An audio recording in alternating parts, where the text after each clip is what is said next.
লন্ডনের ডরচেস্টার হোটেলে প্রধান উপদেষ্টা ডক্টর মোহাম্মদ ইউনূস ও বিএনপির ভারপ্রাপ্ত চেয়ারম্যান তারেক রহমানের বৈঠকের দিকে তাকিয়ে বাংলাদেশ। লন্ডনে ডক্টর ইউনূস ও তারেক রহমানের বৈঠকের দিকে তাকিয়ে আছে পুরো দেশ। সাম্প্রতিক লন্ডনে বহু আলোচিত একটি বৈঠক দেশ জুড়ে চাঞ্চল্য সৃষ্টি করেছে। নোবেলজয়ী অর্থনীতিবিদ ডক্টর মোহাম্মদ ইউনূস এবং বিএনপির ভারপ্রাপ্ত চেয়ারম্যান তারেক রহমানের মধ্যস্থতায় এই বৈঠক অনেক আগের কাছেই কেবলমাত্র একটি সৌজন্য সাক্ষাৎ নয় বলে মনে করেন, রাজনৈতিক সমীকরণের ইঙ্গিত বলে মনে করছেন বিশ্লেষকরা। ডক্টর ইউনূস বর্তমানে আন্তর্জাতিক পর্যায়ে বিভিন্ন মানবাধিকার সংস্থা ও সামাজিক উদ্যোক্তা হিসেবে কার্যক্রম যুক্ত। অন্যদিকে তারেক রহমান দীর্ঘদিন ধরে যুক্তরাষ্ট্রের রাজনৈতিক আশ্রয় রয়েছে এবং প্রবাস থেকে বলে আসছে রাজনীতি সক্রিয় রয়েছেন।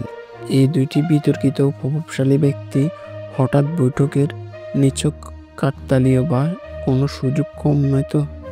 ততাধিক অনুষ্ঠিত সূত্র মতে আলোচনায় উঠে এসেছে বাংলাদেশের বর্তমান রাজনৈতিক অবস্থা, বিচার বিভাগের স্বাধীনতা ও মানবিকতা।